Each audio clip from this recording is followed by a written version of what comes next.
got going on. Let me finish getting dressed or whatever. I'm going to switch it up for y'all. Again, I've been taking y'all in and out of the islands. But right now, I'm going to switch it up to a little different sound. You know, pop, R&B. Let's go that way. If you haven't sent me your music yet, by the way, you are bugging because I am kind of litty or whatever. Please send me your music to IamMissBenz, WIAMB radio @gmail.com. Once again, that's IamMissBenz, WIAMB radio @gmail.com. We are the #1 hit podcast station in Atlanta to Connecticut, baby. We lit.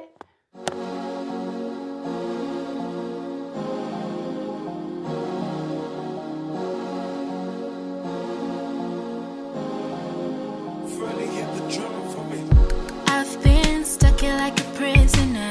It's no joke when your heart seems to be latched to maximum offender. Yeah, I get music from all over the world. Shout out to Dorothy Talk. Escape routes. Boy, I've been trying. Shout out to Ghana on the check-in. Let's do it. My foot, it feels like I'm running out of lifeline. Ask myself again, don't lose grip. It's just a matter of space and timing. But I realize that I'm a slave to love. Free from one and subject to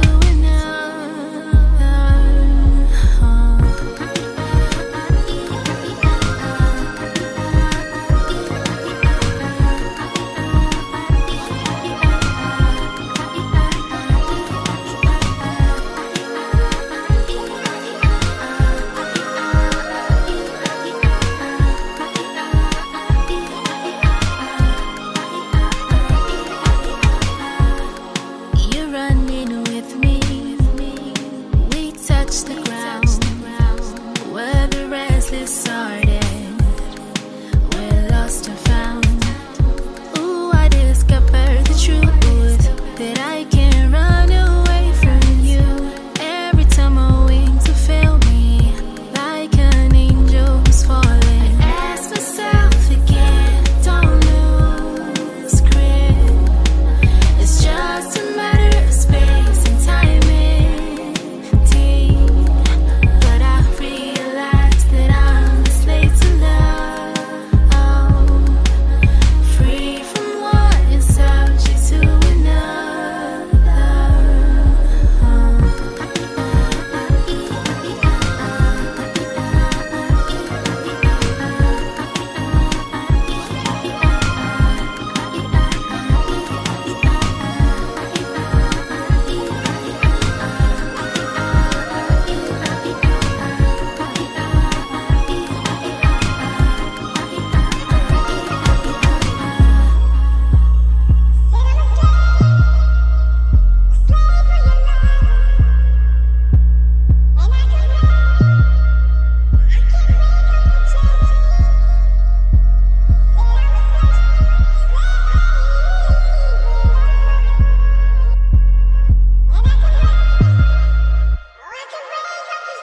I said to myself, you're not gonna win. Surrender, retreat, and let it pull you in. 'Cause I'm a slave to love. I gave you all my heart. You took it all apart. Here I am again. I'm a slave to love. I gave you all my heart. You took it all apart. Now I'm back again. I'm a slave to love.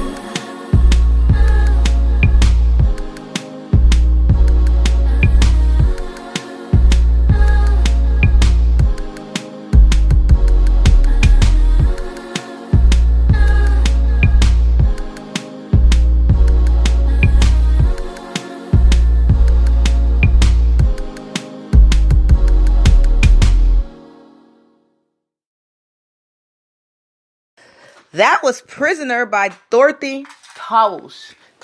She's from Ghana. I love that song. I always play it, right? Yeah, it's good. It's good, you know. Shout out to Dorothy. Yo, we wanted to talk about Donald Trump. Let's get that over with. Go ahead, Question. Well, I heard he got married and now his last name is Donald Racism. You heard he got married. And his name was Donald Racism, huh? Donald Racism. Yeah. That's his last name. So basically, I'm about to pull it up, but you could kind of talk about briefly what happened. Okay, basically what's going on is there's a Senate that's inside the that's in Washington D.C. that Donald Trump supposedly didn't like. And supposedly, she was a Native American. But then from what they were saying that she wasn't a Native American and stuff like that. So he called her Pocahontas. Now that was an insult. He called her Pocahontas. Now as he was giving honors, which was the other day, to the Indians that been here longer than us, he called them Pocahontas. Pocahontas people. I'm finding it. Literally, like on camera, like, come on, man, like, yo, you just used that same word on that Senate as an insult, and now you trying to turn around and use it on the Indians? Come on, man, you showing in so many ways that you are a racist bastard. That's exactly what you are. Okay, I got the thing from NBC News. So she's gonna pull it up and talk about it a lot more. But like I said, you're a racist bastard. Okay. On Monday, President Donald Trump held a White House event ostensibly honoring the Code Talkers. The Code Talkers have been honored by many American politicians in the last 2 decades, most notably with the presentation of congressional gold medals to surviving soldiers and their families by a member of the U.S. Congress in 2013. My tribe, this is not me, this is as per whoever this person is writing this. This is NBC Think.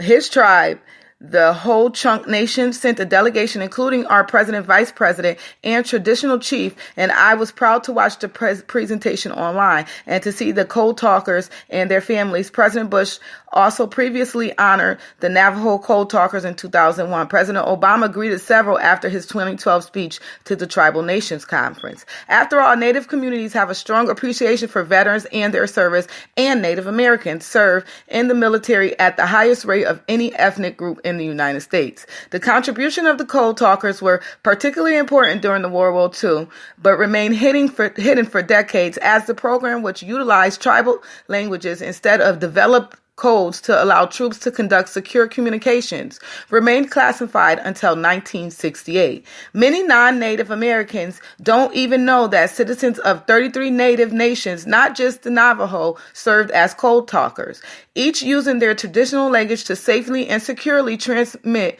vital information to protect American and allied lives. So one might think that an event in the White House to further honor our elders would be respectful and thoughtful. Unfortunately, as is all too common these days, that's not how it went down.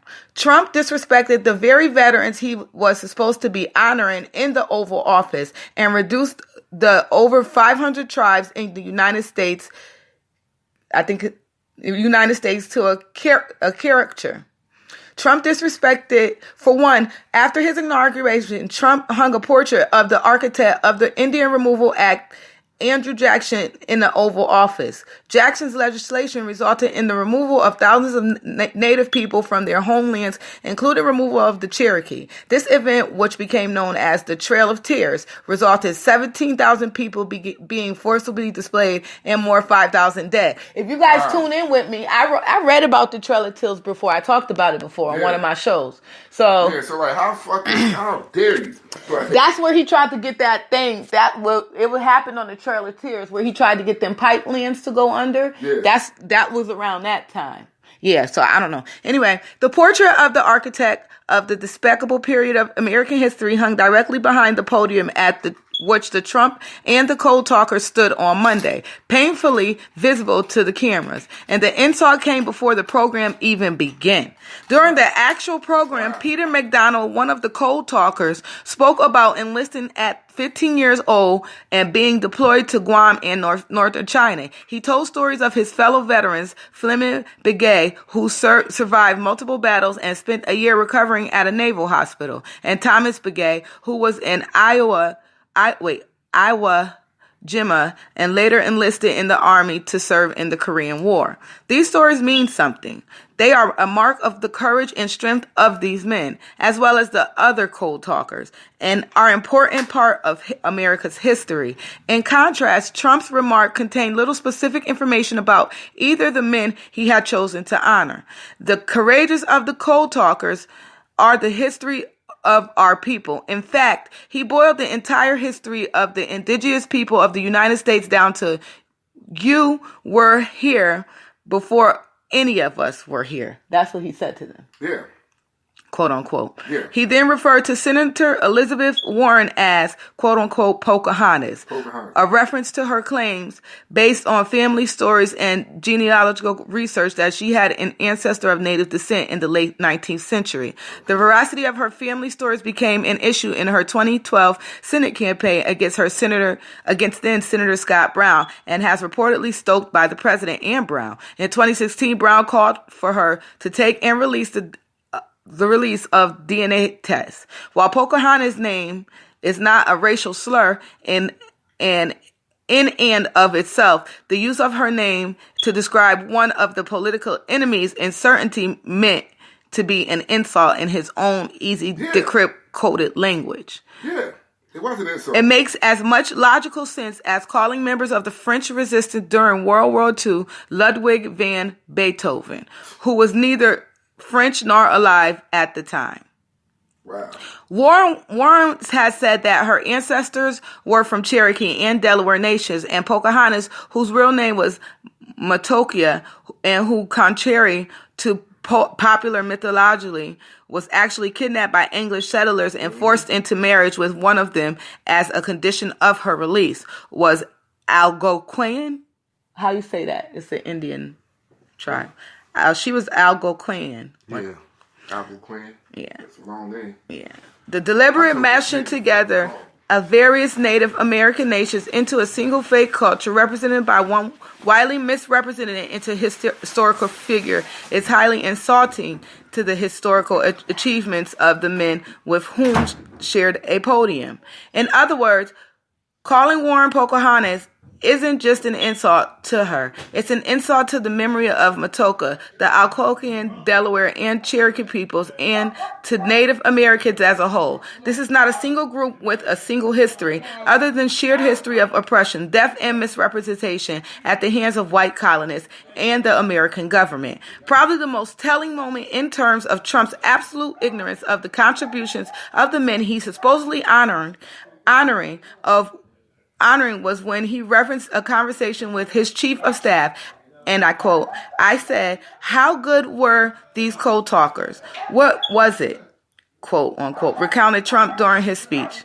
So you guys, it's long. He's just doing way too much, guys. I don't even know what to say about that man. Like, sometimes he just be doing the most. You know what I'm saying? All we could do is pray for him. Like, for real. So what can we say about Donald Trump?